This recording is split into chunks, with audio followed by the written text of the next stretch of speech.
My name is Peter Field. I was a federal public servant for 28 years.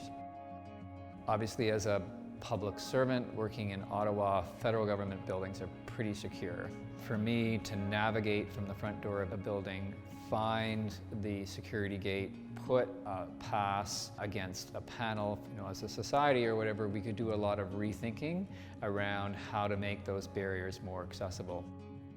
So the first thing is to find a door that's not a revolving door, because they are really problematic for a guide dog.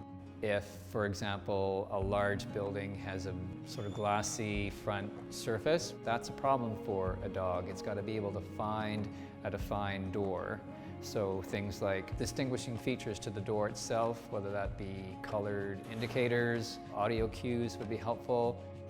Once you get in the building, it's trying to figure, okay, what's the layout here? A lot of people who are blind or visually impaired rely on echolocation.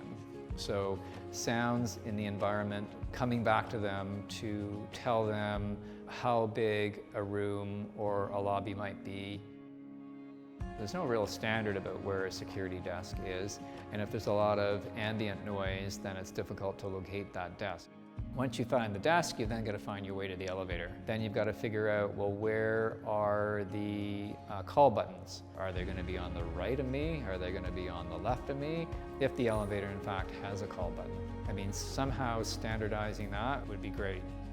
Once you're up now into the building and now facing another security door with a reader, I've got to find my way to the door, find the panel where I need to put my security card and go through that door.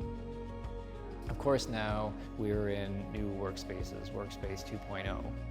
They're very open and not difficult to follow any corridors, so wide open spaces without any ambient noise to do any echolocation from.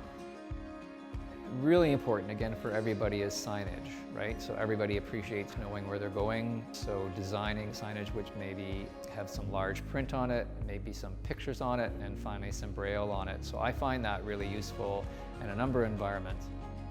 Washrooms are really important. A universally designed washroom where at least one stall is accessible helps meet the needs of a variety of people, right? So a person with a wheelchair, a person using a dog, someone who needs to change a baby.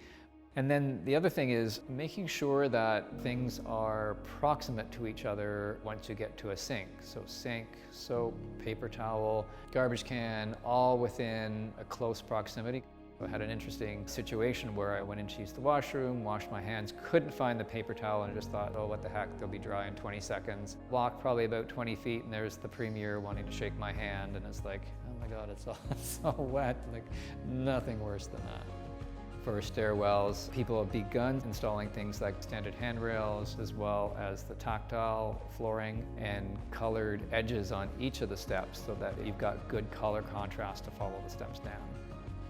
More recently in buildings, we've seen a few new obstacles introduced, things like angled beams, open stairwells, placing plants or something at the bottom of those so that a dog's not going to go into that open stairwell, they'll have to walk around it, would be great. And again, really good color contrast for someone who has low vision, and this sort of tactile mapping on the floor for a cane just to avoid those sorts of overhead obstacles. If you're designing anything, you want the mindset of how can I do this so that it's going to work for everybody.